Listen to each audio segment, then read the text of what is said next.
بسم اللہ الرحمن الرحیم۔ السلام علیکم محترم ناظرین۔ قبر کا عذاب۔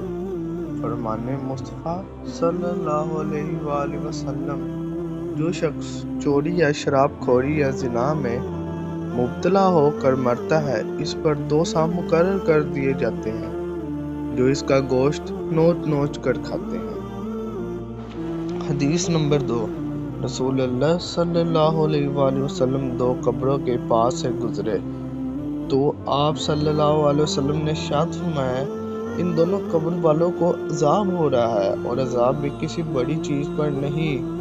ایک کو ہو رہا ہے وہ پیشاب کی چھینٹوں سے نہیں بچتا تھا، اور دوسرا چغل خوری کرتا تھا۔ بخاری شریف۔ حدیث نمبر 3۔ عذاب قبر کی شدت۔ حضرت برا سے روایت ہے کہ ہم نبی کریم صلی اللہ علیہ وآلہ وسلم کے ساتھ ایک جنازے میں شریک تھے۔ آپ قبر کے کنارے بیٹھ کر رونے لگے، حتیٰ کہ مٹی آپ کی آنسوں سے تر ہو گئی۔ پھر آپ صلی اللہ علیہ وسلم نے ارشاد فرمایا، اے میرے بھائیوں، اس کے لیے کچھ تیاری کر لو۔ ابن ماجہ حدیث 3383۔ حدیث نمبر 4۔ عبداللہ کہتے ہیں کہ نبی صلی اللہ علیہ وآلہ وسلم کی بیوی ام حبیبہ رضی اللہ عنہا نے کہا، اے اللہ، مجھے میرے شوہر یعنی رسول اللہ صلی اللہ علیہ وآلہ وسلم اور میرے والد ابو سفیان اور میرے بھائی معاویہ سے فائدہ دے۔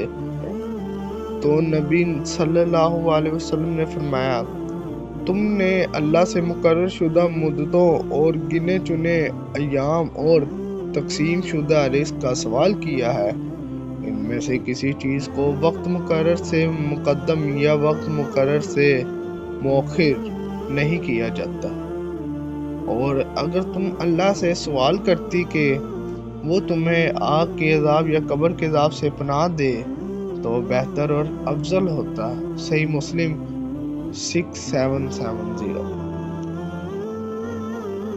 ویڈیو اچھی لگے تو سبسکرائب کیجیے گا، ویڈیو کو لائک کیجیے گا اور شیئر ضرور کیجیے گا تاکہ ہم اچھی سے اچھی ویڈیو بنا سکیں۔ ہمیشہ سلامت رہیں۔